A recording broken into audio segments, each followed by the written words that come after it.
Après le divorce, j'ai trouvé un nouveau travail et chaque jour, je laissais un peu d'argent à une vieille femme qui mourait clairement de faim. Un jour, alors que je me penchais à nouveau, elle m'a soudainement saisi la main et m'a dit « Vous avez fait tant pour moi. Ne rentrez pas chez vous ce soir. Restez à l'hôtel. Demain, je vous montrerai quelque chose. » Je me suis réveillé au son strident du réveil et, pendant quelques secondes, j'ai été incapable de comprendre où je me trouvais. Le côté vide du lit m'a rapidement rappelé la réalité, le divorce était officiel depuis 3 mois. L'appartement était désormais uniquement à moi, et Darnell avait emménagé avec sa nouvelle compagne. À 35 ans, j'avais l'impression que ma vie s'était scindée en 2 périodes bien distinctes, un avant et un après. Il y avait eu 12 années de mariage, des projets construits à 2, des souvenirs communs. Je repensais notamment à ses séjours chez ses parents, à la campagne, où je passais des heures à désherber le jardin pendant qu'il buvait des bières avec ses amis. Et après tout cela, il ne restait plus que ce logement silencieux, ce vide pesant et l'obligation de tout recommencer depuis le début. Je me suis levé, j'ai passé un peignoir et je me suis dirigé vers la cuisine. La bouilloire s'est mise à chauffer rapidement, fidèle au poste, c'était sans doute la seule chose dans cet appartement qui fonctionnait encore parfaitement. Je me suis préparé un café, puis j'ai observé par la fenêtre la grisaille d'avril qui recouvrait Atlanta avant de pousser un long soupir. C'était lundi. Autrement dit, une nouvelle semaine entière m'attendait dans le petit cabinet de comptabilité où je travaillais, une entreprise privée au nom pompeux, Prime Solutions Group. En réalité, il s'agissait d'une structure minuscule, 5 employés entassés dans 2 bureaux au 3e étage d'un vieux bâtiment commercial du centre-ville. J'avais décroché ce poste grâce à mon ami Claire, qui connaissait quelqu'un, lequel connaissait quelqu'un d'autre. Après le divorce, j'avais cruellement besoin d'argent, les frais d'avocat, les factures, le quotidien, tout s'accumulait. J'avais quitté mon ancien emploi dans une grande chaîne de distribution, incapable de supporter les questions insistantes et les regards pleins de pitié de mes collègues. Je voulais simplement oublier, tourner la page et repartir de zéro. Chez Prime Solutions, personne ne connaissait mon passé, et cet anonymat me faisait un bien fou. Le directeur, Vincent Durand, un homme d'une 50aine d'années au front dégarni et à l'air perpétuellement contrarié, m'avait embauché sans trop chercher à en savoir plus. Il avait jeté un œil à mon diplôme, écouté brièvement mon parcours, hoché la tête, puis annoncé le salaire. Rien d'exceptionnel, mais suffisant. J'avais accepté sans hésiter. Le travail, lui, était plutôt simple, traiter des dossiers, préparer des rapports, suivre les revenus et les dépenses. Rien de bien compliqué pour quelqu'un qui avait 15 ans d'expérience dans le domaine. Après avoir terminé mon café, je me suis habillé et j'ai quitté l'appartement à 8 heures pile. Le trajet jusqu'au bureau me prenait 40 minutes, 10 minutes de marche jusqu'à la station de métro, 20 minutes de train, puis encore 10 minutes à pied jusqu'au bâtiment.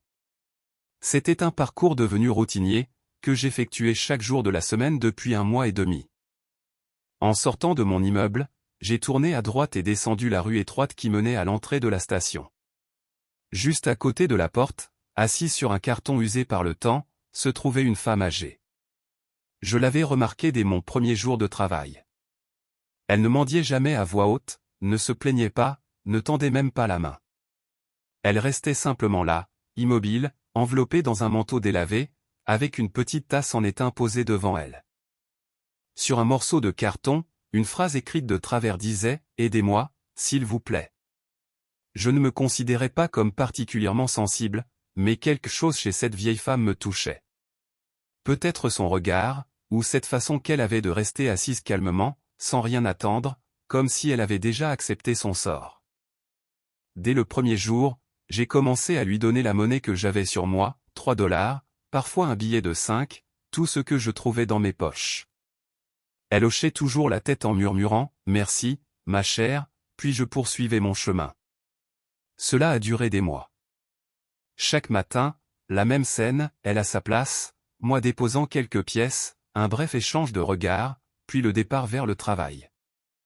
De temps en temps, nous échangions quelques mots, et peu à peu, nous avons appris à nous connaître. Elle s'appelait Madame Thelma Jeanne. Elle avait 79 ans et vivait quelque part dans le quartier, même si elle m'avait expliqué vaguement qu'elle ne pouvait pas rester chez elle. Je n'avais pas cherché à en savoir davantage. Chacun porte sa propre histoire, et lorsqu'une personne ne veut pas parler, il y a toujours une raison. Ce lundi matin-là, je me suis arrêté une fois de plus devant elle. Les pièces dans la poche de mon jean tintaient environ 3 $. Je me suis penché pour les déposer dans la tasse, quand j'ai soudain senti mon poignet se faire saisir. Les doigts étaient secs, mais étonnamment forts. J'ai relevé la tête brusquement. Madame Jeanne me fixait, et dans ses yeux se lisait une inquiétude profonde, presque de la peur.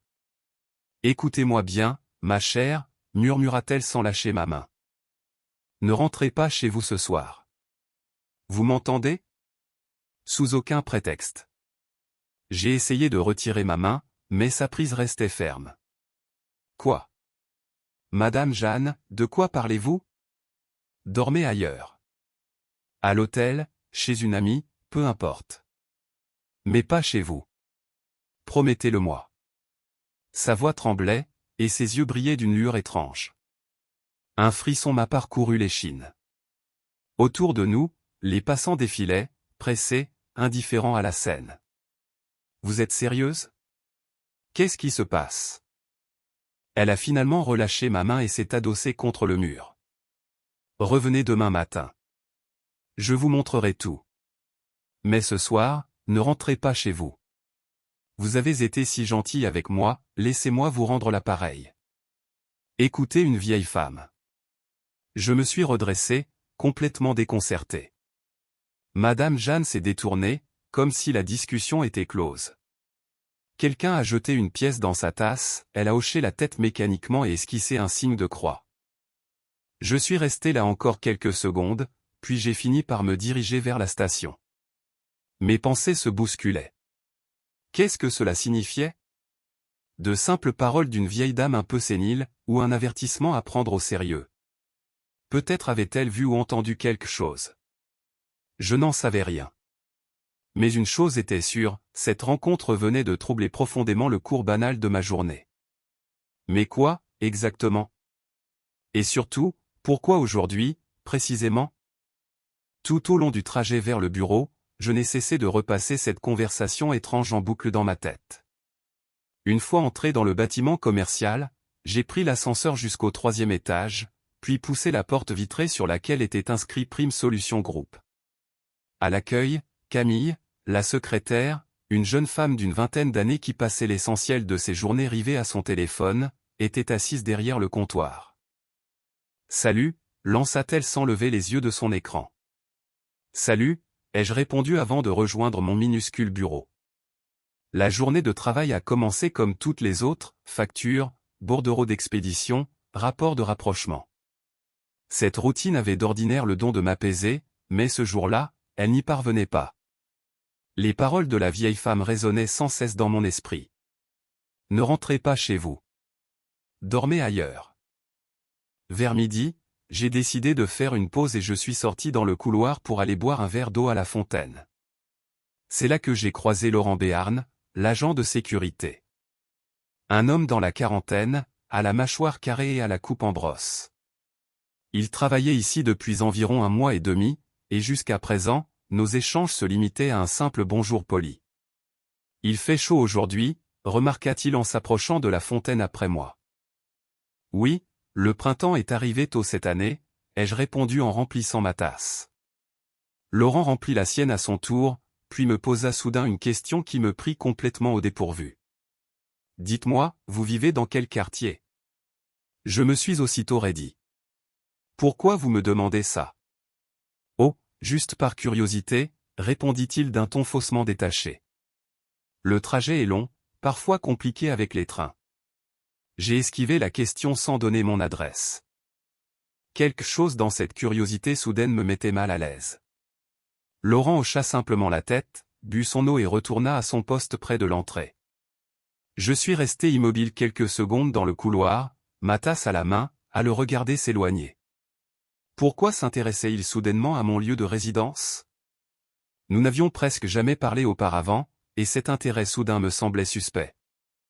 De retour dans mon bureau, j'ai tenté de me replonger dans mon travail, mais mes pensées revenaient inlassablement à Madame Jeanne et à son avertissement. À l'heure du déjeuner, j'avais presque réussi à me convaincre que tout cela n'était que le fruit de l'imagination d'une vieille femme un peu perdue, et que je ne devais pas y accorder d'importance. Pourtant, l'angoisse persistait, sourde et tenace. Vers 15 heures, Vincent Durand est entré dans mon bureau. Le directeur avait l'air préoccupé et tenait un dossier sous le bras. « Sophie, j'ai une question pour vous », dit-il en tirant une chaise et en s'asseyant en face de moi. « Ces factures de mars, vous les avez bien vérifiées ?» Il me tendit le dossier. Je feuilletai les documents, des relevés standards de prestations réalisées, que j'avais traités le mois précédent. « Oui, bien sûr. »« Pourquoi ? Qu'est-ce qui pose problème ? » ?»« Il manque des signatures clients sur 3 relevés. »« Vous avez vu ça ? » Je fronçai les sourcils en examinant plus attentivement les pages. Il avait raison, 3 documents n'étaient pas signés. C'était étrange. Je faisais toujours très attention à ce genre de détails. Non, je n'avais pas remarqué. Quand je les ai reçus, les signatures y étaient. J'en suis certaine, je les ai même recoupées avec le grand livre. Vincent se frotta la nuque, visiblement contrarié. HM, d'accord. Peut-être que je me trompe. Merci. Il quitta la pièce, me laissant seul face à la porte fermée. Quelque chose n'allait pas, c'était évident. Je me souvenais parfaitement avoir vérifié ces relevés, et les signatures étaient bien présentes à l'époque. Avais-je pu commettre une erreur ? Peu probable. Avec 15 ans d'expérience en comptabilité, j'avais appris à être rigoureuse, presque obsessionnelle. Le reste de la journée s'est déroulé dans une tension permanente. À plusieurs reprises, je me suis surprise à tendre l'oreille, sursautant au moindre bruit de pas dans le couloir. Lorsque l'horloge a enfin affiché 18 heures, j'ai rassemblé mes affaires et quitté le bureau. Dehors, la nuit était tombée et les lampadaires illuminaient les rues. Je me dirigeais vers la station de métro en pilote automatique, suivant mon trajet habituel, quand je me suis soudain arrêté au milieu du trottoir. « Ne rentrez pas chez vous. » Les mots de Madame Jeanne me sont revenus brutalement. Les passants me contournaient, pressés, tandis que je restais là, immobile. Que devais-je faire ? Écouter l'avertissement d'une vieille femme sans abri ou considérer tout cela comme une simple excentricité liée à l'âge. Pourtant, il y avait cette peur dans ses yeux. Une peur réelle, viscérale. Et puis il y avait aussi la question étrange de Laurent sur mon lieu de résidence, sans oublier cet incident troublant avec les factures soudainement dépourvues de signature. J'ai sorti mon téléphone, ouvert le navigateur et commencé à chercher des hôtels bon marché pour la nuit, à proximité. J'en ai trouvé un, pas trop loin, à un prix raisonnable. Sans trop réfléchir, j'ai réservé une chambre, payé avec ma carte et me suis dirigé vers l'adresse indiquée. L'hôtel occupait un vieux bâtiment situé dans une rue calme. À l'accueil, une jeune femme aux cheveux roses, visiblement fatiguée, m'a tendu une clé électronique pour une chambre au 2e étage. J'ai monté les escaliers, ouvert la porte et découvert une pièce équipée de lits superposés. La chambre était vide. J'ai posé mon sac sur le lit du bas, me suis assise et j'ai fixé le mur en face de moi. Qu'est-ce que je faisais là ? Pourquoi avais-je écouté les paroles d'une vieille femme sans domicile ? Peut-être aurais-je dû simplement rentrer chez moi, me coucher et oublier cette journée étrange. Pourtant, l'anxiété ne me quittait pas. J'ai pris mon téléphone et envoyé un message à mon amie Claire, « Je ne dors pas chez moi ce soir. Je t'expliquerai plus tard. » Elle m'a répondu 1 minute plus tard, « Tu as enfin trouvé un homme ?» Je n'ai pas répondu. Je me suis allongé sur le lit, les yeux fixés au plafond. Dehors, la ville continuait de vivre, des klaxons lointains, des voix dans la rue, le grondement sourd d'Atlanta la nuit. J'ai fermé les yeux en espérant trouver le sommeil, mais mon esprit refusait de se calmer. Madame Jeanne. Ces paroles. La question de Laurent, le garde de sécurité. Les signatures manquantes sur les factures. J'essayais désespérément de donner un sens à tout cela, de construire une logique. Et si tout était lié ? Et si quelque chose d'illégal se passait au bureau, et que je l'avais découvert sans m'en rendre compte ? Mais je n'en savais rien. Je faisais simplement mon travail, traiter des documents, tenir des registres, suivre des chiffres. Soudain, je me suis redressé sur le lit. Et si, sans le savoir, j'avais servi d'intermédiaire? Si des documents frauduleux étaient passés entre mes mains sans que je ne m'en aperçoive? Non. C'était impossible. Du moins, je voulais le croire. J'ai toujours été quelqu'un de prudent. Je revérifiais systématiquement mon travail, parfois même 2 fois plutôt qu'une. Alors ces factures sans signature, comment avaient-elles pu passer si je les avais réellement contrôlées? Plus j'y pensais, plus une évidence s'imposait, quelqu'un avait forcément remplacé les documents après coup. Mais dans quel but? Aux alentours de minuit, j'ai fini par sombrer dans un sommeil léger. Une nuit agitée, peuplée d'images confuses. Je rêvais du bureau, de piles interminables de dossiers, et de mains inconnues qui modifiaient des chiffres et échangeaient des rapports dès que j'avais le dos tourné. Je me suis réveillé en sursaut à cause d'un bruit soudain. Mon téléphone vibrait sur la table de chevet. Je l'ai attrapé d'un geste maladroit et regardé l'écran, 4 heures du matin. C'était Claire qui appelait. « Allô » ai-je murmuré, encore à moitié endormi. « Sophie, tu es vivante ?» Sa voix était paniquée, presque hystérique. « Quoi ? Bien sûr que je suis vivante. Qu'est-ce qui se passe ? Ton immeuble est en feu. Les sirènes hurlent, c'est aux infos. Il y a un énorme incendie, les pompiers sont sur place. Où est-ce que tu es ? Je me suis redressé brusquement dans le lit, le cœur s'emballant. Quoi ? Répète. Le feu a pris au 3e et 4e étage. Tu étais chez toi ? Non, non, je suis à l'hôtel. Je t'ai envoyé un message hier soir. Mon Dieu, heureusement. Sophie, qu'est-ce que ça veut dire tout ça ? Je n'ai pas répondu. J'ai raccroché, sauté hors du lit, enfilé mes vêtements à la hâte, attrapé ma veste, laissé la clé électronique sur le bureau et quitté l'hôtel en courant. J'ai dévalé les escaliers, déboulé dans la rue et appelé un VTC. Dès que la voiture est arrivée, j'ai donné l'adresse de mon immeuble. Le chauffeur a démarré aussitôt, filant à travers la ville encore plongée dans la nuit. Tout le long du trajet, je fixais la vitre, incapable de réaliser ce qui était en train de se passer. Un incendie dans mon immeuble. À mon étage.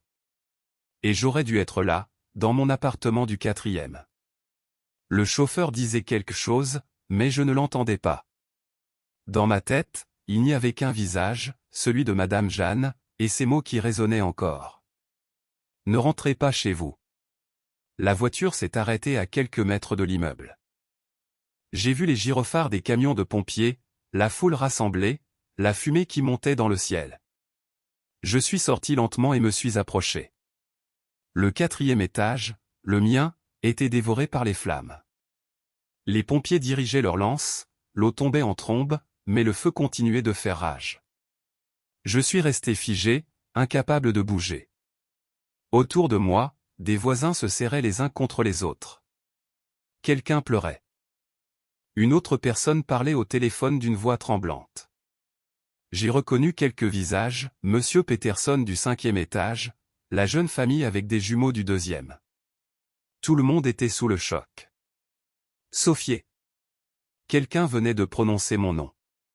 C'était Madame Miller, ma voisine du dessous, une femme d'une 60aine d'années. Tu es vivante. Dieu merci. On pensait que tu étais chez toi. Non, j'ai dormi chez une amie, ai-je menti machinalement. Quelle chance incroyable. Ton appartement est complètement détruit. Celui des Green aussi. Ils ont réussi à sortir de justesse, mais ils ont été emmenés à l'hôpital avec des brûlures. J'ai hoché la tête sans parvenir à dire un mot. Mon appartement. Tout ce que je possédais. Les meubles, les papiers, mes vêtements, mes livres accumulés au fil des années. Tout avait disparu. Pourtant, moi, j'étais en vie. Et je savais pourquoi. Les mains tremblantes, j'ai sorti mon téléphone pour vérifier l'heure. 6 heures du matin. Madame Jeanne avait dit de venir le matin. Alors je devais attendre le lever du soleil pour aller la voir. Elle avait promis de tout m'expliquer. Je me suis éloigné de la foule, me suis adossé à un immeuble voisin et j'ai fermé les yeux. L'incendie, aujourd'hui, mon appartement, ce n'était pas une coïncidence. Impossible. L'aube s'est levée lentement, le ciel passant du rose pâle à un gris laiteux. Je suis resté là plus de 2 heures, à regarder les pompiers venir à bout des dernières flammes. Vers 6 heures, un jeune officier de police, visiblement épuisé par une nuit blanche, s'est approché de moi. « Vous êtes bien Sophie Laurent ?» demanda-t-il en consultant son carnet. « Oui. Appartement 402, au 4e étage. »« C'est le mien. »« Vous n'étiez pas chez vous au moment de l'incendie ?»« Non. Je dormais chez une amie. » Il nota quelque chose. « Vous avez eu beaucoup de chance. Vos voisins, les Green, sont actuellement à l'hôpital. Ils s'en sont sortis de justesse.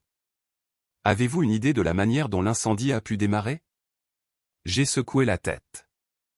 Lui parler de l'avertissement d'une vieille femme aurait semblé absurde, presque délirant. Non, je n'en ai aucune idée. Très bien. Les enquêteurs feront le nécessaire. Voici mon numéro, appelez-moi si quelque chose vous revient. Il me tendit un papier avant de rejoindre ses collègues. Je l'ai glissé dans ma poche et regardé l'heure, 6h30. Dans une demi-heure, je pouvais être à la station de métro. Madame Jeanne m'attendait.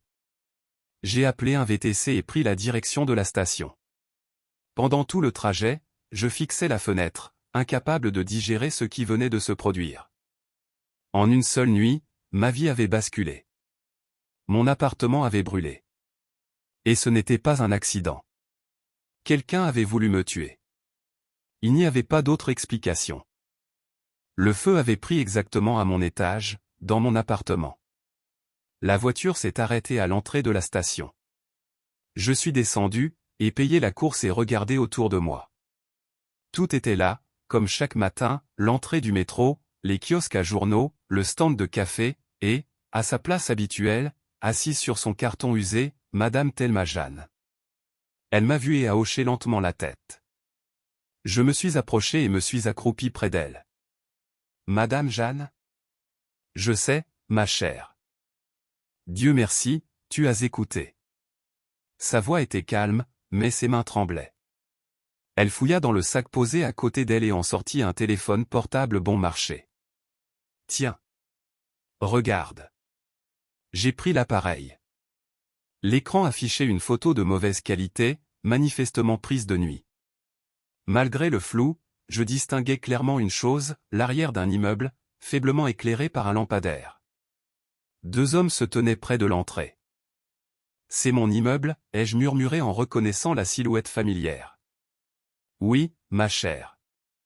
Ils étaient là avant-hier soir, et encore hier soir, vers 22 heures. Je dormais dans la cage d'escalier de l'immeuble d'à côté. Je suis sorti prendre l'air et je les ai vus, poursuivit Madame Jeanne. 2 hommes qui se faufilaient vers ton immeuble. L'un d'eux portait un bidon d'essence. J'ai tout de suite compris que quelque chose n'allait pas. Alors j'ai sorti mon téléphone et j'ai pris des photos. Je l'écoutais, le souffle court, tandis qu'elle continuait calmement. Ils sont entrés par le sous-sol. Ils y sont restés une quinzaine de minutes, puis ils sont ressortis avec un autre bidon. Ensuite, ils ont monté les escaliers de l'immeuble. Peu après, je les ai vus ressortir en courant, toujours avec les bidons, et disparaître derrière la maison. Et c'est là que le feu a commencé. J'ai frappé à toutes les portes, j'ai crié qu'il y avait un incendie. Quelqu'un a fini par appeler les pompiers. Je fis défiler d'autres photos sur l'écran. On y voyait clairement les 2 hommes sortir du sous-sol. Sur l'une d'elles, l'un ajustait sa veste tandis que l'autre regardait autour de lui. Et sur un cliché précis, lorsqu'il s'était tourné vers le lampadaire, son visage apparaissait nettement. Mon estomac se noua. « Je le connais » murmurai-je. « Il travaille comme agent de sécurité dans mon entreprise. » Un frisson glacial me parcourut l'échine. Madame Jeanne hocha lentement la tête. « Je m'en doutais. Il rôdait autour de ton immeuble depuis plusieurs soirs. Et je l'ai entendu dire ton nom. Il a dit, demain, ce sera la fin de Sophie. Tout sera terminé. » Elle me fixa avec gravité. « Tu sais quelque chose, ma chère. Sinon, il n'aurait pas décidé de se débarrasser de toi. Mais je ne sais rien, protestai-je en serrant le téléphone dans ma main. Je suis juste comptable. Je m'occupe de papier, de chiffres. Alors il y a quelque chose dans ces documents, répondit-elle calmement. Quelque chose qui les met en danger. Réfléchis. As-tu vu quelque chose que tu n'aurais pas dû voir? Ou poser une question que tu n'aurais pas dû poser? Je repensai aussitôt à la veille, à la discussion avec Vincent Durand. Les factures sans signature. J'avais posé des questions, et il avait réagi étrangement, prétendant qu'il devait confondre. Pourtant, quelques heures plus tard, Laurent se présentait devant mon immeuble avec un bidon d'essence. Hier après-midi, le directeur m'a interrogé sur certaines factures, dis-je lentement. 3 relevés sans signature client. Je lui ai affirmé que, lorsque je les avais reçues, elles y étaient. Il avait l'air inquiet, puis il est parti. Madame Jeanne hocha la tête. Voilà. Il faisait transiter de la paperasse frauduleuse par toi. Tu as remarqué une anomalie, tu as posé des questions, et ils ont paniqué. Alors ils ont décidé de t'éliminer avant que tu ne contactes le fisc ou la police. Je restais accroupi devant elle, complètement coupé du monde, inconscient des passants autour de nous. Ma tête tournait. Il s'était servi de moi. Des documents frauduleux avaient circulé entre mes mains sans que je ne m'en rende compte. Mais dès l'instant où j'avais commencé à comprendre, j'étais devenu un problème. Qu'est-ce que je dois faire? Demandai-je d'une voix blanche. Va à la police, répondit-elle sans hésiter. Donne-leur le téléphone, raconte-leur tout. Les photos sont une preuve directe de l'incendie criminel. Laisse-les gérer la suite. Je baissai les yeux vers l'appareil. Mais, c'est votre téléphone. Elle eut un petit sourire. Oh, ne t'inquiète pas pour moi. C'est un vieux téléphone bon marché. Je l'ai acheté 20 $ au marché. Il me sert juste à prendre des photos. Prends-le. Ça ne me dérange pas. Je serrai le téléphone dans mes mains, puis levai les yeux vers elle. Merci. Vous m'avez sauvé la vie. Elle sourit, dévoilant ses dents manquantes. Tu m'as montré de la gentillesse chaque jour, et la vie te l'a rendue. Va maintenant, ma chère. Ne perds pas de temps avant qu'il ne découvre que tu es encore en vie. Je me relevai, glissai le téléphone dans ma poche et pris la direction du commissariat le plus proche. Je connaissais l'adresse, je passais souvent devant en allant travailler. 10 minutes de marche à peine. En chemin, j'ai appelé Claire pour la rassurer. Je lui ai dit que j'allais bien et que je lui expliquerais tout plus tard. Elle a insisté pour me voir immédiatement, mais je lui ai promis de l'appeler dans la soirée avant de raccrocher. Le commissariat occupait un vieux bâtiment en briques. Je suis entré et me suis approché du comptoir. Un homme d'âge moyen, au visage fermé, leva les yeux vers moi. Je dois déposer une plainte pour tentative de meurtre, ai-je déclaré d'une voix ferme. Il m'observa un instant, puis répondit. Allez au 3e bureau. Le détective de service est là-bas. Je remontai le couloir et frappai à la porte indiquée. Entrez, lança une voix de l'intérieur. Le détective était un homme d'une 40aine d'années, aux cheveux poivre et sel et aux yeux gris perçants. Sa plaque indiquait « Détective Marcus Lee ». Asseyez-vous, dit-il en me montrant la chaise en face de son bureau.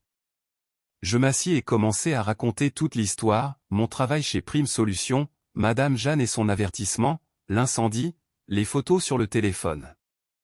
Je parlais lentement, avec précision, m'efforçant de ne rien oublier. Il écoutait attentivement, posait parfois une question pour clarifier un point, et prenait des notes. Quand j'eus terminé, il tendit la main. Montrez-moi le téléphone. Je le lui remis. Il examina longuement les photos, zooma sur les images, observa les visages. Vous reconnaissez l'un de ces hommes? Oui. C'est Laurent. L'agent de sécurité de mon entreprise. Je ne connais pas son nom de famille, il est arrivé récemment. Il hocha la tête. Très bien. Nous allons saisir ce téléphone comme pièce à conviction. Vous recevrez une copie du procès-verbal. Maintenant, vous allez rédiger une déclaration complète, avec tous les détails. Ensuite, je contacterai nos spécialistes. Une enquête est déjà en cours concernant l'incendie de votre immeuble. Et mon entreprise. Le directeur? Pour l'instant, rien concernant le directeur. Nous devons d'abord confirmer l'incendie criminel et identifier formellement les responsables. Ensuite, nous remonterons jusqu'à celui qui a commandité l'acte. Nous procéderons avec prudence pour ne pas les alerter. Il se leva, alla vers une armoire métallique et en sortit un formulaire. Écrivez. Prenez votre temps. Notez absolument tout ce dont vous vous souvenez. Je pris le stylo. Ma main tremblait, les lettres dansaient devant mes yeux, mais je m'obligeais à rester précise. Je décrivis comment j'avais obtenu ce travail, l'argent que je donnais chaque jour à Madame Jeanne, son avertissement. Je détaillai la conversation avec le directeur à propos des signatures manquantes, puis la question troublante de Laurent sur mon lieu de résidence. J'inscrivis l'adresse du bureau, les noms de mes collègues, chaque détail susceptible d'avoir son importance. Je savais que, désormais, plus rien ne serait jamais comme avant. 40 minutes plus tard, ma déclaration était enfin terminée. Le détective parcourut les pages, puis hocha lentement la tête. Très bien. C'est un bon début. Il releva ensuite les yeux vers moi. Maintenant, dites-moi où vous comptez rester. Vous ne pouvez évidemment pas rentrer chez vous, votre appartement est détruit. Vous avez de la famille? Des amis? Je peux loger chez mon amie Claire, répondis-je sans hésiter. Parfait. Notez ses coordonnées, ainsi que les vôtres. Je dois pouvoir vous joindre à tout moment. Il me fixa avec sérieux. Soyez extrêmement prudente. Si la personne responsable découvre que vous êtes encore en vie, elle pourrait tenter quelque chose à nouveau. Évitez de sortir seul, surtout dans des endroits isolés. Gardez votre téléphone allumé en permanence et appelez la police au moindre doute. J'ai acquiescé, noté le numéro de Claire ainsi que le mien, puis je l'ai remercié. Il m'accompagna jusqu'à la sortie, me promettant de me tenir informé dans la journée. Une fois dehors, une vague d'épuisement m'a submergé. J'avais à peine dormi, j'avais échappé de peu à un incendie, passé la nuit au commissariat, et maintenant, je devais décider de la suite. Aller travailler? Impossible. Vincent Durand et Laurent Béarn attendaient probablement encore l'annonce de ma mort. J'ai composé le numéro de Claire. Elle a décroché à la deuxième sonnerie. Sophie. Enfin, qu'est-ce qui se passe? Claire, est-ce que je peux venir chez toi? J'ai besoin d'un endroit où rester quelques jours. Bien sûr, ma chérie. Viens tout de suite. Qu'est-ce qui t'arrive? Merci. Je serai là dans 1 heure environ. J'ai appelé un VTC et pris la direction de chez elle. Claire vivait dans un petit appartement en périphérie de la ville, qu'elle louait depuis 3 ans. Lorsqu'elle m'a vu arriver, elle m'a accueilli les bras grands ouverts. Mon Dieu, tu as une mine épouvantable. Entre, je vais te faire du thé. Nous nous sommes installés dans la cuisine. Claire, rousse aux formes généreuses, une femme d'une trentaine d'années, me regardait avec inquiétude. Raconte-moi tout. J'ai pris une grande inspiration et j'ai commencé depuis le début, mon arrivée chez Prime Solutions, Madame Jeanne, l'avertissement, l'incendie, la police. Claire m'écoutait, bouche bée, m'interrompant parfois tant ce que je disais lui paraissait irréel. Tu es sérieuse? Tu veux dire qu'ils ont essayé de te tuer? C'est exactement ça. Tu devrais peut-être te cacher, quitter la ville. Non. Le détective m'a demandé de rester joignable. Ils enquêtent. Je dois attendre. Claire secoua la tête, visiblement bouleversée. C'est terrifiant. Bon. Tu peux rester ici aussi longtemps que nécessaire. Le canapé se déplie, j'ai des draps propres. Mais promets-moi d'être prudente. Promis. Et merci, vraiment. Tu es une vraie amie. Je sentais les larmes monter, mais je les ai retenues. Je ne pouvais pas m'effondrer maintenant. Pas encore. Le reste de la journée s'est écoulé dans une attente oppressante. Allongé sur le canapé, je fixais le plafond, repassant sans cesse les événements des dernières 24 heures. La veille encore, j'avais un travail, un appartement, une vie ordinaire. Aujourd'hui, il ne restait que des cendres et des interrogations. Vers 20 heures, mon téléphone a sonné. C'était le détective. Sophie et Laurent, je voulais vous tenir informés.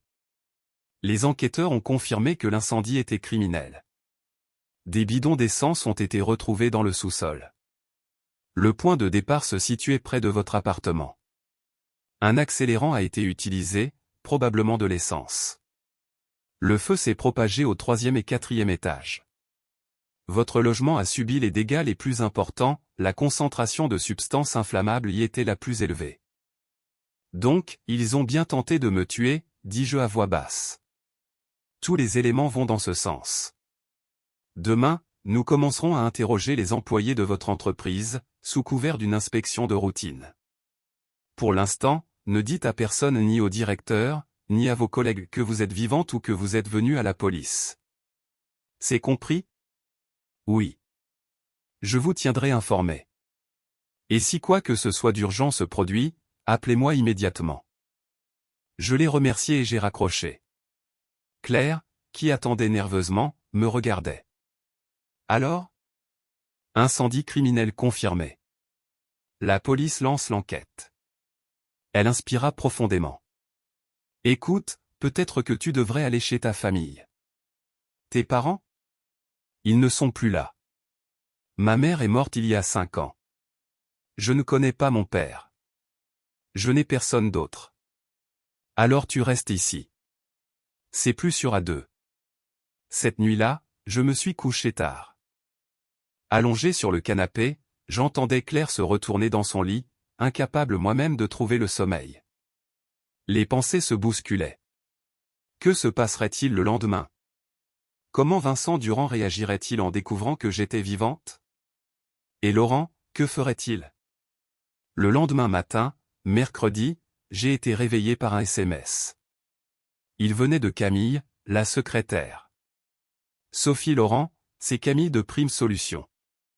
Pourquoi n'êtes-vous pas venu travailler? Vincent Durand s'inquiète.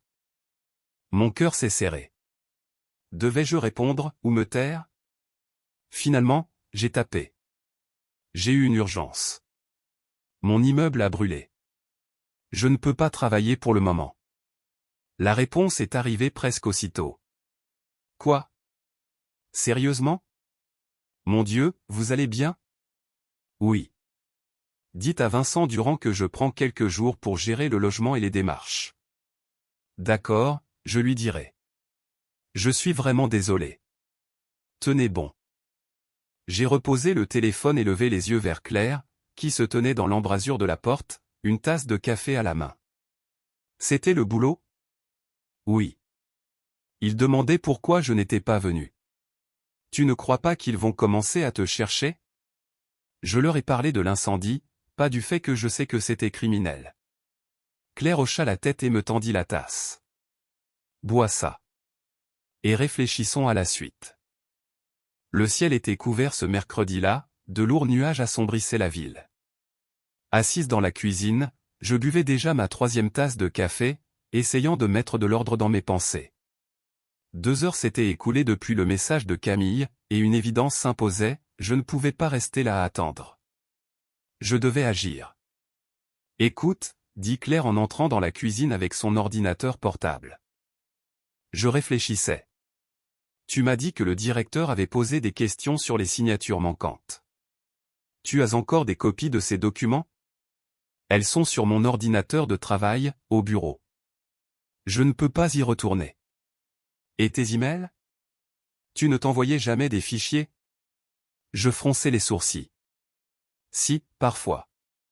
Et, pour la première fois depuis l'incendie, j'ai senti que nous tenions peut-être enfin un fil à tirer. Oui, par commodité, expliquai-je.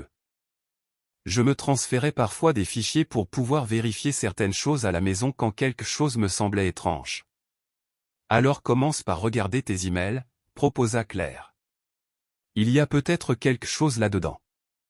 J'ai pris son ordinateur portable, ouvert ma boîte de réception et fait défiler les messages des 3 derniers mois.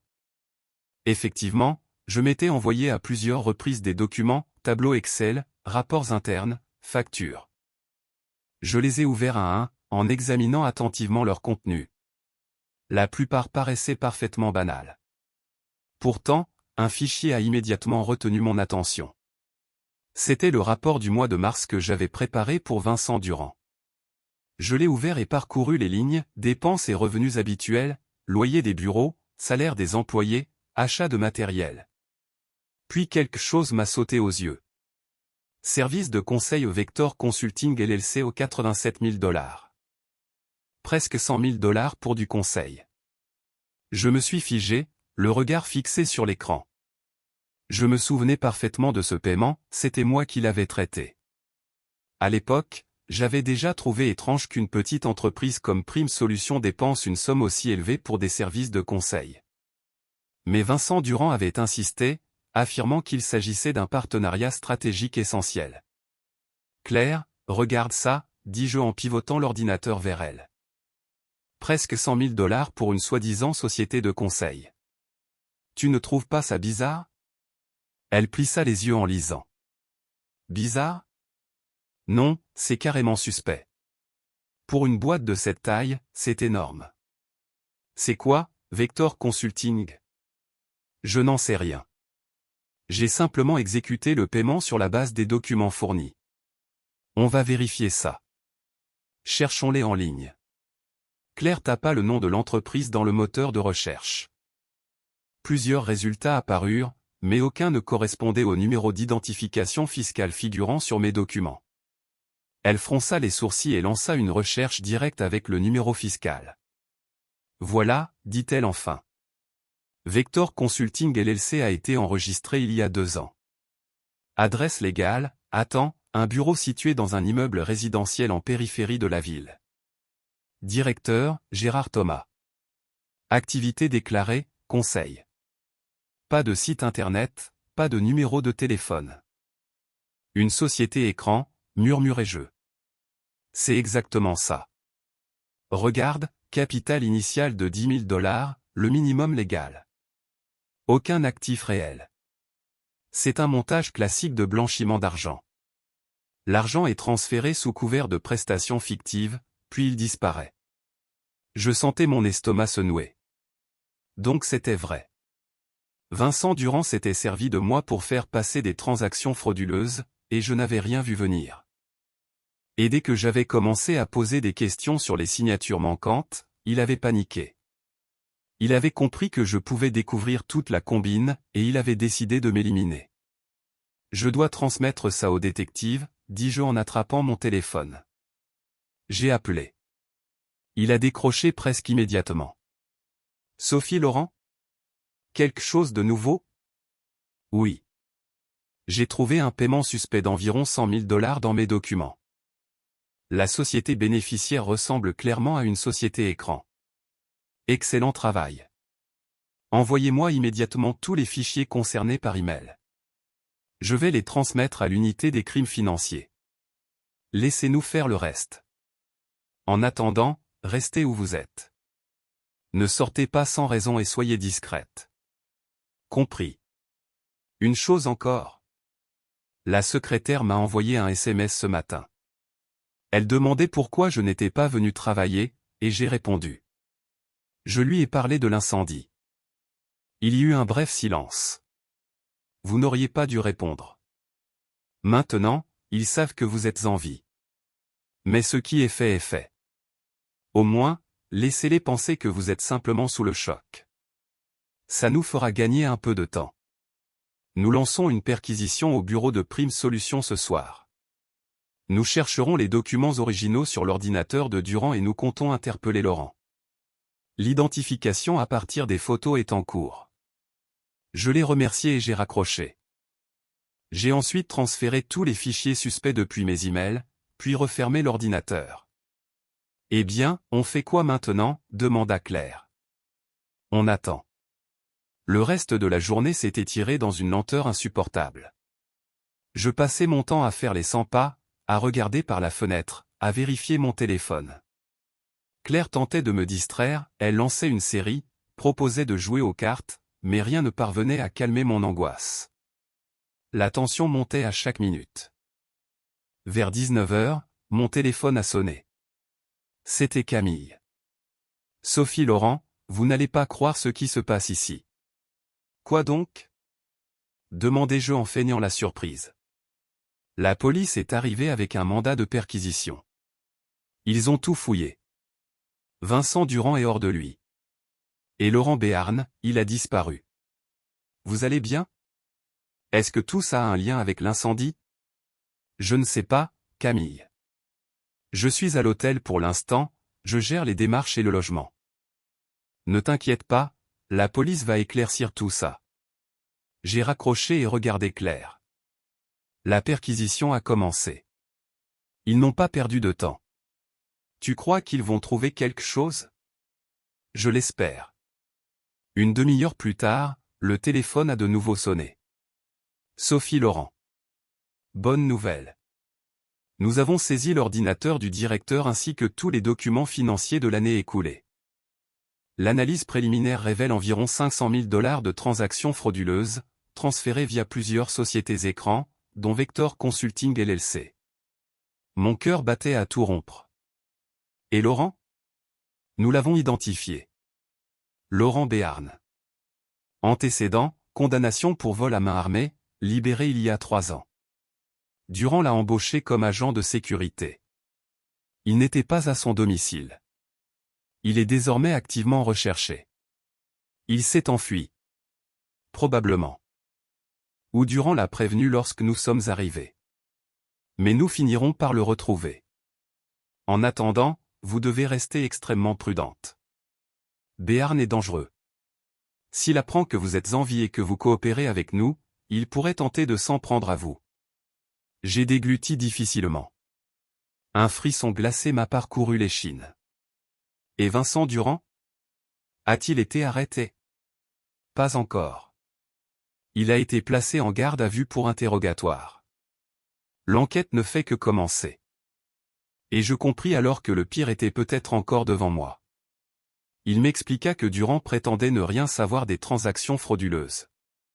Selon lui, il aurait signé les documents sans même les lire, me faisant entièrement confiance en tant que comptable. Autrement dit, il tentait de tout me faire porter. Une manœuvre classique, d'après le détective, mais qui ne tiendrait pas longtemps. Ils avaient désormais des preuves solides démontrant qu'il mentait. Sur l'ordinateur de Durand, les enquêteurs avaient découvert des échanges de mails avec le directeur de Vector Consulting, un certain Gérard Thomson. Dans cette correspondance, ils discutaient ouvertement du système de blanchiment d'argent. Thomson devait être interrogé dès le lendemain, et le détective était convaincu qu'il finirait par craquer rapidement. Les gens de ce genre, m'expliqua-t-il, dénonçaient généralement tout le monde dès qu'ils comprenaient qu'une peine de prison les attendait. Bref, l'enquête avançait dans le bon sens. Il me demanda de rester joignable et promit de me rappeler dès qu'il aurait de nouvelles informations. Quand j'ai raccroché, j'ai laissé échapper un long soupir. Claire posa ses mains sur mes épaules. Tu vois, tout s'arrange. Ils vont attraper Laurent, mettre le directeur en prison, et tu pourras enfin respirer. J'espère, répondis-je doucement, sans trop y croire encore. Cette nuit-là, j'ai très mal dormi. Mon sommeil fut hanté par des cauchemars, Laurent tenant un bidon d'essence, les flammes dévorant mon appartement, mes propres cris appelant à l'aide. Je me suis réveillé en sueur, le cœur battant, assise sur le canapé, à écouter le silence de l'appartement. Claire dormait profondément dans sa chambre, sa respiration calme et régulière. Je l'enviais presque pour cette tranquillité. Le jeudi matin, un appel me tira de ma torpeur. J'attrapai mon téléphone et reconnus immédiatement le numéro. Sophie Laurent, nous avons des nouvelles. Thomson a été arrêté hier soir. Il a avoué. Mon cœur fit un bond. Il a confirmé que Vincent Durand avait mis en place le système de blanchiment via des sociétés écrans. En échange, Thomson recevait un pourcentage. Vincent Durand a été officiellement arrêté et inculpé pour fraude criminelle. Un dossier distinct a également été ouvert pour tentative de meurtre dans votre affaire. Et Laurent? Demandai-je d'une voix tendue. Nous l'avons interpellé il y a 1 heure. Il essayait de quitter la ville en bus. Il a été arrêté à la gare routière et se trouve actuellement au poste. Il a reconnu que Durand lui avait versé $10 000 pour incendier votre appartement. Il avait engagé un complice, un certain Harris. Lui aussi est en garde à vue. À cet instant, un poids immense quitta ma poitrine. Donc, c'est fini? Les principaux suspects sont arrêtés. L'enquête se poursuit, bien sûr, mais le danger immédiat est écarté. Vous devrez faire une déposition officielle, mais cela pourra se faire à votre rythme. Merci, merci infiniment. Vous vous êtes sauvé vous-même en écoutant cette vieille dame. D'ailleurs, nous aimerions recueillir son témoignage. Pouvez-vous nous dire où la trouver? Je réfléchis quelques secondes. Elle s'assoit presque tous les matins près de l'entrée du métro de la station Cature. Parfait. Nous irons la voir. Merci encore pour votre coopération. Prenez soin de vous. Il raccrocha. Je posai lentement le téléphone, puis enfouis mon visage dans mes mains. Les larmes coulèrent enfin. Ce n'étaient pas des larmes de peur, mais de soulagement, de fatigue, et de tout ce que j'avais encaissé depuis ces derniers jours. Claire accourut et me prit dans ses bras. « Qu'est-ce qui se passe » demanda-t-elle, inquiète. « Bonne nouvelle, sanglotai-je. Ils les ont tous arrêtés.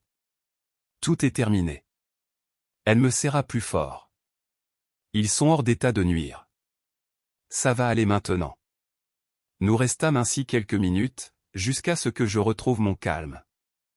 Je me lavai le visage, bus un verre d'eau et me rassis sur le canapé. « Tu sais ce qui est fou » dis-je en regardant par la fenêtre. « Je n'ai travaillé dans cette entreprise qu'1 mois et demi, et j'ai failli y laisser la vie. Tout ça parce que j'ai posé une simple question sur des signatures manquantes. »« Tu as fait exactement ce qu'il fallait » répondit Claire. « Si tu étais restée silencieuse, ils t'auraient utilisé jusqu'au bout. Et quand tout aurait éclaté, ils auraient tout mis sur ton dos. » Je hochai la tête. Elle avait raison. Je me levai et observai la rue.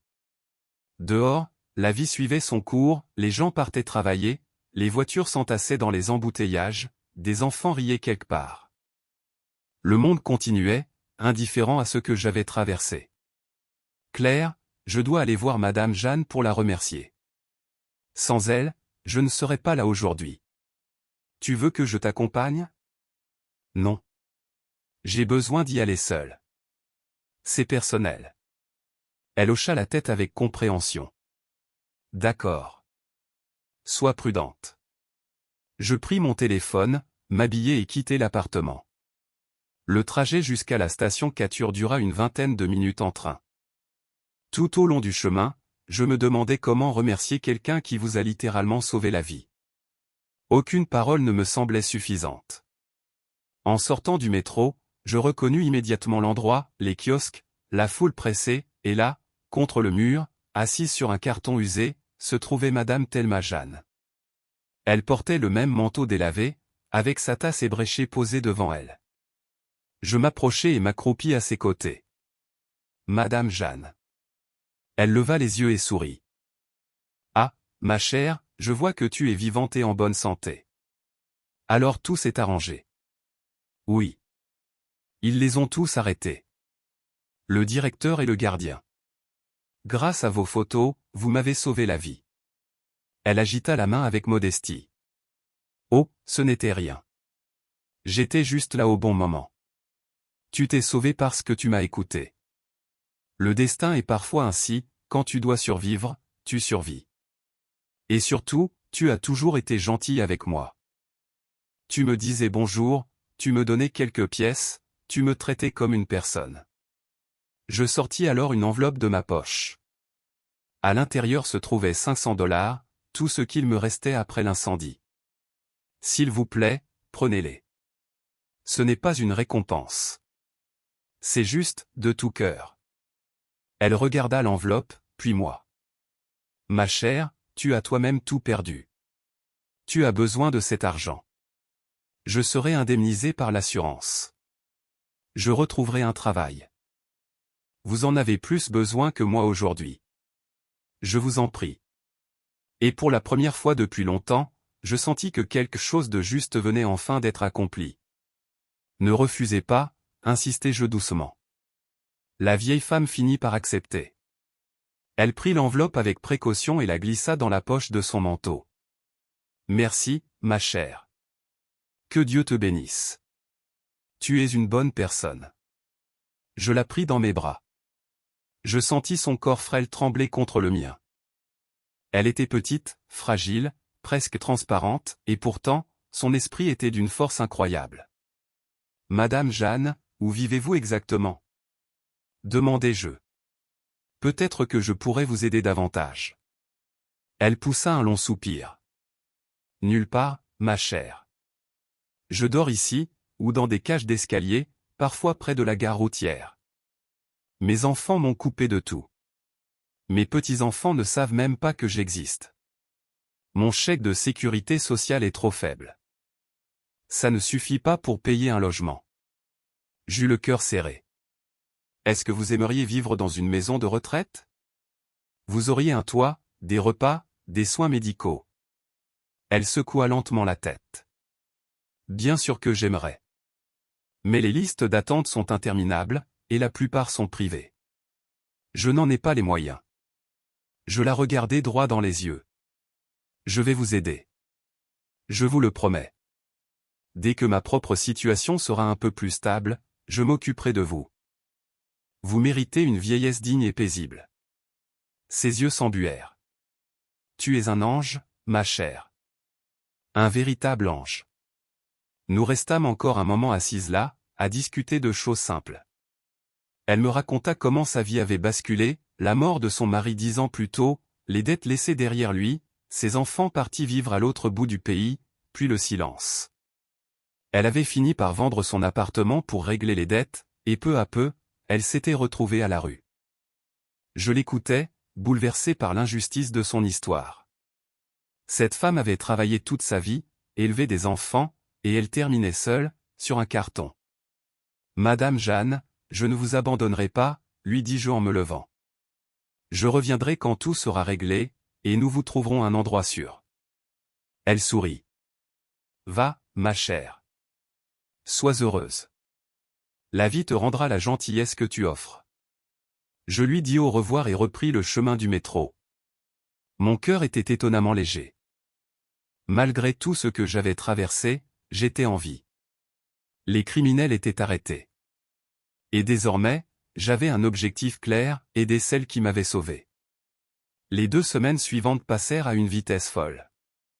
Je multipliais les rendez-vous avec les détectives, rencontrais un avocat et lançais les démarches auprès de l'assurance pour mon appartement incendié. Le processus était long, épuisant, parfois décourageant. La compagnie d'assurance exigeait des piles de documents, des déclarations sur l'honneur, des expertises. Je passais mes journées à courir d'un bureau à l'autre. Je continuais à vivre chez Claire. Elle ne se plaignait jamais, même si partager un 2 pièces à 2 n'était pas toujours simple. Mais elle faisait preuve d'une patience et d'une énergie incroyables, plaisantait, cuisinait, et faisait tout pour que je garde le moral. Un vendredi, quelques semaines après l'incendie, le détective m'appela. « Sophie Laurent, j'ai des nouvelles. L'enquête est terminée. Le dossier a été transmis au tribunal. Vincent Durand est inculpé pour fraude et tentative de meurtre. Laurent Béarn et son complice, Harris, sont accusés de tentative de meurtre et d'incendie criminel. Gérard Thompson sera jugé pour complot de fraude. Tous sont actuellement en détention provisoire. Et le procès? Dans 2 ou 3 mois. Vous serez appelés à témoigner, mais ce sera une formalité. Ils ont tous avoué. Je fermai les yeux, soulagé. Donc, je peux enfin vivre sans avoir peur. Oui. La menace est définitivement écartée. Il ajouta. À propos de Madame Jeanne, nous avons recueilli sa déposition. Son témoignage et ses photos ont été intégrés au dossier comme éléments clés. C'est une femme remarquable. Dommage qu'elle vive dans la rue. J'ai promis de l'aider, répondis-je. Dès que ma situation sera stable, je lui trouverai un logement. C'est admirable. Je pourrais peut-être vous aider dans les démarches. J'ai des contacts dans des structures publiques. Appelez-moi si besoin. Je le remerciai et raccrochai. Assise sur le canapé, téléphone en main, je me mis à réfléchir à l'avenir. Il me fallait un nouveau travail, un nouveau logement. L'assurance couvrirait une partie des pertes, mais pas tout. Il allait falloir repartir de zéro. Le lendemain, un samedi, je passais la journée à consulter des offres d'emploi et à envoyer des CV. Le soir, j'en avais expédié une dizaine. Il ne restait plus qu'à attendre. Le lundi, une entreprise de distribution, Semi-Financial Corporation, m'appela pour un entretien. J'acceptai immédiatement. Le mardi, je me rendis au rendez-vous. Le bureau se trouvait dans une tour moderne du centre-ville. Je fus accueilli par la responsable RH, Hélène Dubois, une femme chaleureuse d'une quarantaine d'années. L'entretien dura une bonne demi-heure. Nous parlâmes de mon expérience, de mes compétences, de mes attentes. Je lui expliquai honnêtement mon départ de Prime Solutions, sans entrer dans les détails judiciaires. « Je comprends », me dit-elle. « On tombe parfois sur la mauvaise entreprise. Mais votre parcours est solide. 15 ans de comptabilité, c'est sérieux. Nous sommes prêts à vous faire une offre. » Elle m'annonça les conditions, 55 000 $ la première année, puis 65 000 après 3 mois, horaire fixe, week-end libre. Cela vous convient-il? Oui, répondis-je sans hésiter. Nous nous serrâmes la main. Je quittai le bureau avec un immense soulagement. J'avais retrouvé un travail. Le soir même, j'en parlais à Claire. Et si on louait un 3 pièces ensemble? Proposa-t-elle. Ce serait moins cher, et je me sentirais moins seul. J'y réfléchis un instant. L'idée était logique. Excellente idée. Cherchons. Elles passèrent la soirée à parcourir les annonces de location. Après quelques appels et quelques visites, elles trouvèrent plusieurs options convenables et organisèrent des visites pour le week-end. Le samedi, elles visitèrent 3 appartements.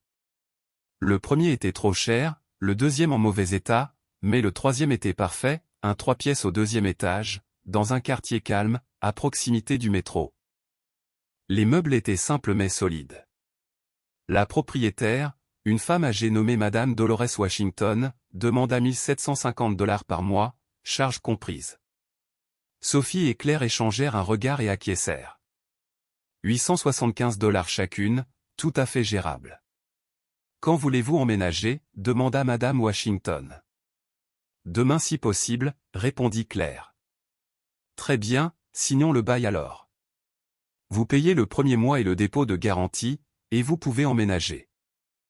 La chose principale pour moi, c'est que vous soyez des gens honnêtes et pas des buveurs. Nous ne buvons pas, assurai-je, et nous garderons l'endroit propre. Nous signâmes le bail, payâmes et reçûmes les clés. Le lendemain, nous déménagions. Claire n'avait pas grand-chose. Moi, encore moins. Tout avait brûlé dans l'incendie. Mais c'était le début d'une nouvelle vie, et je sentais ma confiance revenir chaque jour un peu plus. Le lundi, je commençais mon nouveau travail. L'équipe était accueillante. Brenda Jean Holloway, la chef comptable, me fit visiter le bureau, m'expliqua mes tâches et s'assura que je sois à l'aise à mon poste. Tout était clair, direct, légal et transparent. Aucune transaction suspecte, aucun document frauduleux. Je m'immergeais dans le travail, vérifiant les comptes, préparant des rapports, réconciliant les factures. La routine me rassurait et rétablissait ma stabilité. Mes collègues étaient amicaux et personne ne posait de questions sur mon emploi précédent. Après une semaine, je sentais que je m'installais réellement. Pourtant, Madame Jeanne restait dans mes pensées. Chaque matin, en passant par la station de métro, je m'arrêtais pour la saluer et lui remettre un peu d'argent. Pas des petites pièces comme avant, mais 1 ou 2 billets de 100 $. Ma chère, tu as déjà tant fait pour moi, me disait-elle.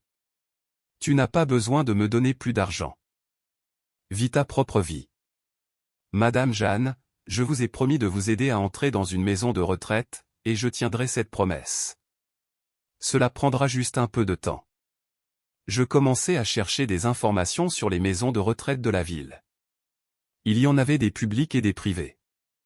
Les publics étaient gratuits, mais la liste d'attente était immense. Les privés coûtaient cher, à partir de 2500 $ par mois. C'était une somme importante, mais je n'allais pas abandonner. Grâce à un contact, j'obtins rapidement le numéro d'une directrice. L'établissement, appelé les Jardins de la Sérénité, était en périphérie de la ville. Je m'y rendis et rencontrai Angela Stone, une femme énergique. La maison semblait propre et bien entretenue, les chambres lumineuses, la salle à manger sentait la pâtisserie fraîche. Les résidents étaient assis dans la salle commune, regardant la télévision ou jouant aux dames. « Nous avons une place », me dit Angela. « Une chambre individuelle. Vous pouvez l'emmener pour une visite. » Le lendemain, j'accompagnai Madame Jeanne. La vieille femme entra timidement dans le bâtiment, observant tout autour d'elle. Angela lui montra sa chambre, petite mais confortable, avec un lit, une commode, une table de chevet, une télévision et une fenêtre donnant sur le jardin. « Vous vivrez ici », expliqua Angela. 3 repas par jour dans la salle commune, une infirmière de garde 24 heures sur 24, un médecin qui passe chaque semaine. Madame Jeanne se tenait au milieu de la chambre, les larmes aux yeux. « Ma chère, c'est comme un rêve. Je n'aurais jamais pu imaginer quelque chose comme ça. » Je lui passai le bras autour des épaules. « C'est réel, Madame Jeanne. Vous méritez une vieillesse paisible. » Elle renifla et s'appuya contre moi. « Tu es un ange, un véritable ange de Dieu. Comment pourrais-je jamais te rembourser ? » « Vous m'avez déjà remboursé, » répondis-je. « Vous m'avez sauvé la vie. Maintenant, c'est à mon tour de vous aider. » Nous retournâmes au bureau d'Angela pour remplir les formalités. Madame Jeanne pouvait emménager immédiatement. « Je n'ai pas d'affaires, » murmura-t-elle. « Juste ce que je porte. »« Ce n'est pas grave, » répondis-je. « Nous achèterons tout ce dont vous aurez besoin, vêtements, chaussures, articles de toilette. Allons faire les magasins tout de suite. » Nous passâmes le reste de la journée à acheter des affaires pour elle. Peignoir chaud, chaussons, brosse à dents, savon, shampoing, serviettes. Elle était embarrassée, trouvant cela trop généreux, mais je voyais ses yeux briller de bonheur. C'était la plus belle récompense. Le soir venu, nous retournâmes au jardin de la Sérénité. Madame Jeanne prit une douche, la première depuis des mois, et se changea avec l'aide d'une infirmière. Quand je rentrai pour lui dire au revoir, elle était assise sur le lit, propre, cheveux peignés, portant un peignoir frais et souriant. « Ma chère, j'ai l'impression d'être au paradis. Je n'arrive pas à croire que c'est réel. »« C'est réel, Madame Jeanne. Vivez paisiblement et reprenez des forces. Je viendrai vous voir. »« Tu es si gentille, » dit-elle. « Tu sais, j'ai toujours cru que la gentillesse finissait par revenir. Quand je me suis retrouvé à la rue, j'ai cru que j'avais tort. Mais non, tu m'as prouvé que j'avais raison. Pour la première fois depuis longtemps, l'avenir me semblait à nouveau possible. La gentillesse revient toujours, juste pas tout de suite. » Sophie embrassa la vieille femme sur sa joue ridée et quitta la chambre. En rentrant chez elle, elle pensa à la façon étrange dont tout s'était passé. Il y a 2 mois, elle était une femme divorcée, malheureuse travaillant pour une entreprise douteuse, joignant à peine les 2 bouts. Puis vint l'incendie. Elle faillit mourir et perdit son appartement. Maintenant, elle avait une nouvelle vie et le sentiment d'avoir fait quelque chose de vraiment important. Elle avait aidé une personne qui le méritait. À la mi-mai, elle reçut un avis de la compagnie d'assurance. Le paiement était approuvé. Sophie reçut 90 000 $ pour son appartement brûlé. C'était nettement moins que la valeur marchande, mais c'était quelque chose. Sophie déposa l'argent et commença à planifier. Elle décida d'économiser une partie de l'argent pour l'avenir en cas de dépenses imprévues. Elle dépenserait le reste pour des meubles et l'aménagement de l'appartement qu'elle partageait avec Sierra. 3 semaines plus tard, Sophie retourna à la maison de retraite pour visiter Madame Jeanne. La vieille femme était assise près de la Fenêtre regardant le jardin. En 3 semaines, elle avait visiblement changé. Son visage était plus frais. Ses yeux pétillaient. Elle avait pris du poids et semblait plus jeune. Madame Jeanne, je vous ai apporté un gâteau et du bon thé. La vieille femme se tourna et regarda Sophie avec de grands yeux. Ma chère, merci, je t'attendais. Comment vas-tu? J'ai reçu le paiement de l'assurance pour l'appartement. J'ai un nouveau travail. Vous êtes nourrie, au chaud et en sécurité. Que pourrais-je demander de plus? Madame Jeanne pleura. Sophie l'étreignit, caressant ses cheveux gris. Ne pleurez pas, tout va bien. Vous méritez cette vie paisible. Ma chère, je ne sais pas comment te remercier. Tu as restauré ma foi en les gens. Je pensais que le monde était cruel, que personne ne se souciait de personne. Mais tu m'as montré que ce n'est pas vrai. Le monde est divers, Madame Jeanne. Il y a de mauvaises personnes comme Durand et Béarn, mais il y a de bonnes personnes comme le détective, comme Sierra. L'important est de ne pas perdre la foi. Elles restèrent assises ensemble. Encore 1 heure, buvant du thé avec du gâteau et parlant de la vie. Madame Jeanne raconta des histoires sur sa jeunesse, son mari et ses enfants. Sophie écoutait, se sentant réchauffée par les histoires. La vieille femme avait vécu une longue vie pleine de joie et de peine. Mais à la fin de son voyage, elle avait trouvé la paix. Avant de partir, Sophie dit, Madame Jeanne, ne vous inquiétez de rien. Je continuerai à venir comme je l'ai promis. Ma chère, tu en fais trop pour moi. Tu as ta propre vie, tes propres projets. Madame Jeanne, vous m'avez sauvé la vie. Ce n'est pas quelque chose qu'on oublie. Et d'ailleurs, ce n'est pas difficile pour moi. Le travail est bon. Le salaire est décent.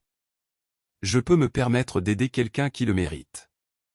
La vieille femme pleura encore, mais c'était des larmes de gratitude et de bonheur. En novembre, Sophie reçut un appel inattendu. C'était l'avocat de Vincent Durand. Sophie Laurent. Mon nom est Michael Yarrow. Je représente les intérêts de Vincent Durand. Il aimerait vous rencontrer. Sophie fut déconcertée. Me rencontrer? Pourquoi? Il veut s'excuser. Je comprends que c'est une demande étrange, mais mon client insiste. La rencontre aurait lieu au centre de détention en présence de garde. Il n'y a aucun danger pour vous. Sophie réfléchit. Une partie d'elle voulait refuser. Pourquoi devrait-elle voir l'homme qui avait essayé de la tuer? Mais une autre partie était curieuse. Que voulait-il dire? D'accord, je viendrai. Quand? De samedi à 14 heures. Je vous enverrai l'adresse et le laisser passer visiteur. Le samedi, Sophie se rendit au centre de détention, un bâtiment sinistrant. Périphérie de la ville au grillage fils barbelés. Elle passa la sécurité et fut conduite au parloir, un petit espace avec 2 chaises de part et d'autre d'une table séparée par une vitre épaisse. Quelques minutes plus tard, Durand fut amené. Il avait beaucoup changé. En 6 mois, il avait perdu du poids, vieilli et ses cheveux étaient complètement gris. Il s'assit en face de Sophie et décrocha le combiné. La conversation n'était possible que par ce biais. Bonjour, Sophie Laurent, dit-il doucement. Bonjour, répondit Sophie froidement. Merci d'être venue. Je voulais m'excuser. Je sais que ça ne change rien, mais j'avais besoin de le dire. J'avais tort. J'ai fait des choses terribles. J'ai essayé de vous tuer pour couvrir mon crime. C'est impardonnable. C'est un lourd fardeau sur mon cœur et cela ne me laisse pas de repos. Sophie resta silencieuse, le regardant. Pourquoi avez-vous fait ça? Demanda-t-elle finalement. Pourquoi aviez-vous besoin de ce stratagème avec Les sociétés écrans. Durand baissa les yeux. Les dettes. J'avais des dettes énormes. J'ai contracté des prêts pour démarrer l'entreprise, mais ça a échoué. Les agents de recouvrement ont commencé à me menacer. J'ai paniqué et j'ai commencé à chercher des moyens de gagner de l'argent rapidement. Thomas a proposé le schéma de blanchiment. Je transférais de l'argent à ces entreprises. Ils me rendaient l'argent liquide en prenant un pourcentage. C'est comme ça que je sortais l'argent des revenus de l'entreprise, payer les dettes. Je vous ai utilisé parce que vous étiez nouvelle et ne connaissiez pas tous les détails. Je pensais que vous ne remarqueriez pas, mais vous avez remarqué. Vous avez posé des questions sur les signatures manquantes et j'ai eu peur que vous exposiez tout le stratagème. J'ai décidé de me débarrasser de vous. J'ai engagé Béarn. C'était mon erreur. Une énorme erreur impardonnable. Vous avez essayé de me tuer ? Dit Sophie fermement. Me brûler vive. Si ce n'avait pas été pour Madame Jeanne, je serais morte. Je sais. J'y pense tous les jours. Je ne demande pas le pardon. Je ne le mérite pas. Je voulais juste que vous sachiez que j'ai honte. Je réalise ce que j'ai fait. An de prison, c'est une punition juste, peut-être même trop peu.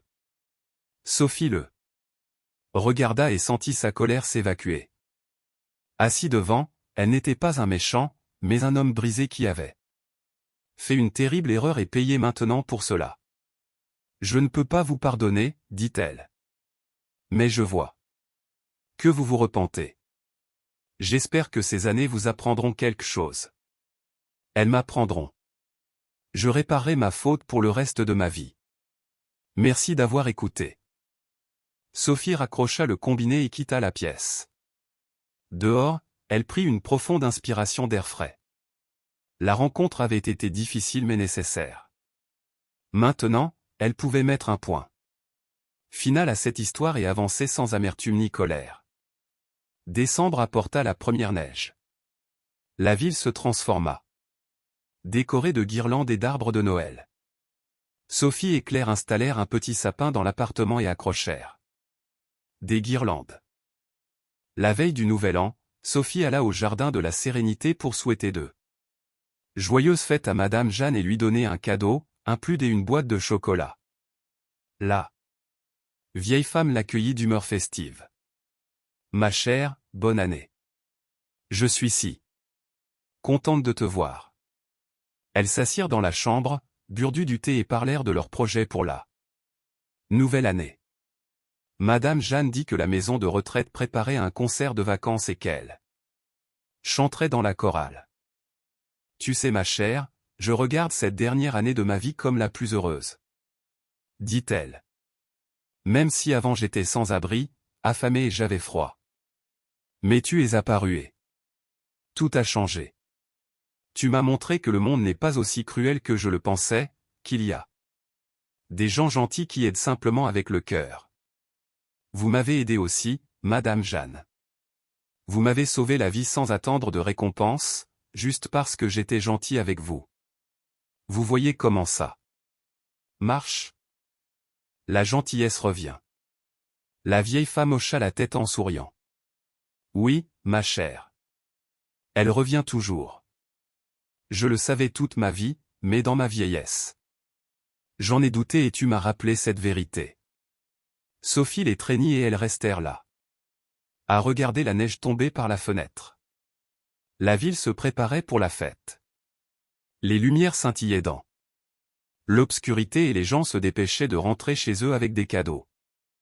Et quelque part dans ce grand monde, deux personnes, une jeune femme et une âgée, avaient trouvé la famille qu'elles n'avaient pas.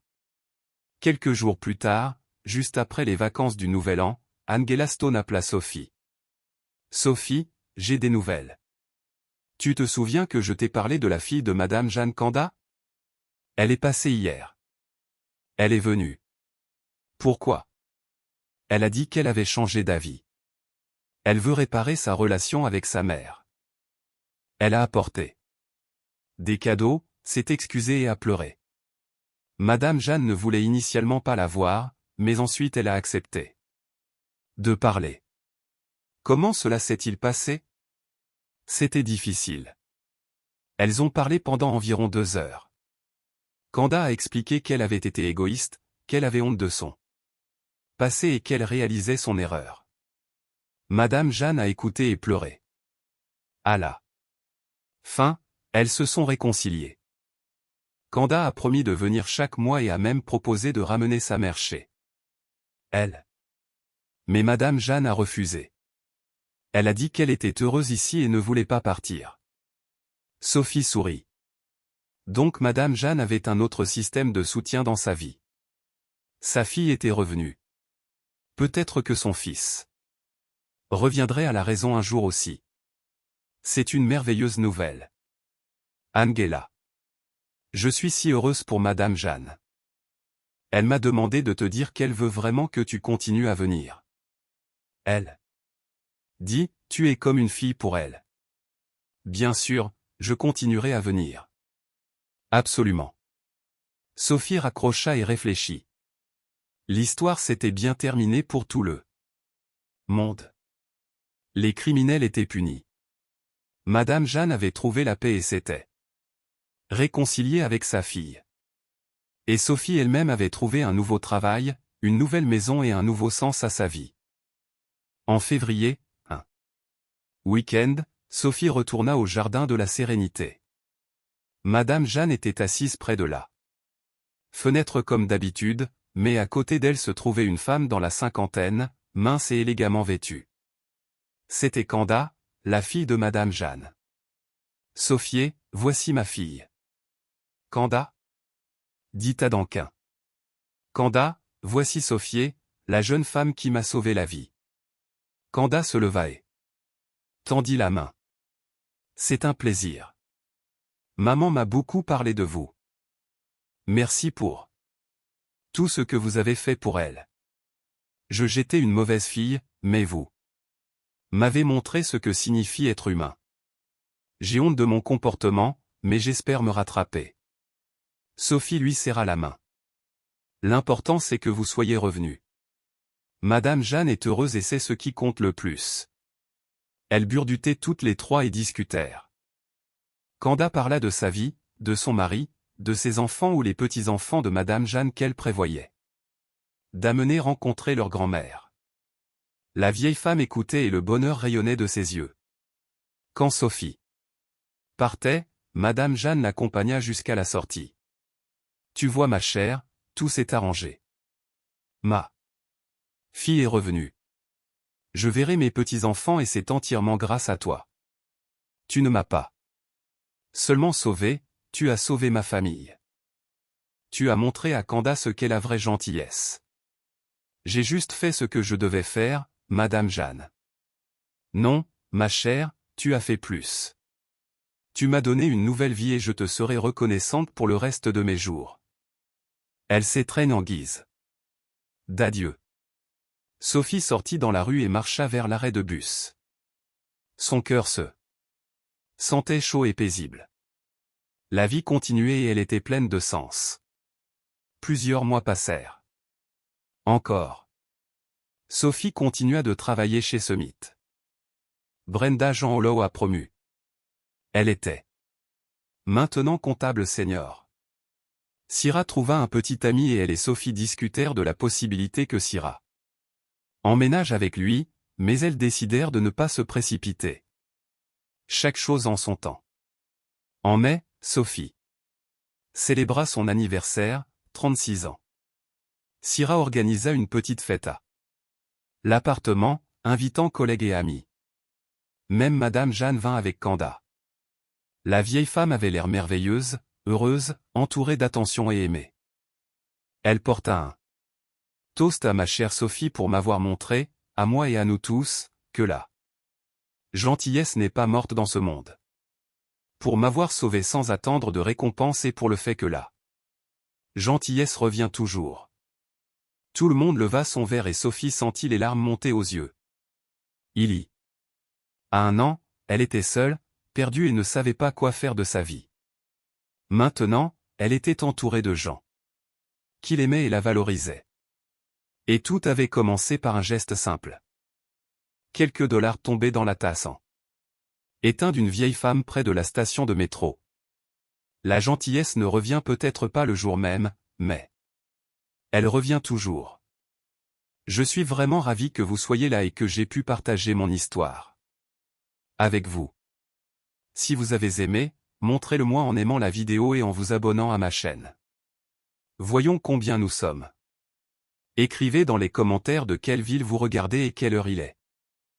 Je suis si curieuse de savoir d'où vous nous écoutez vous tous. Jean Merveilleux. M.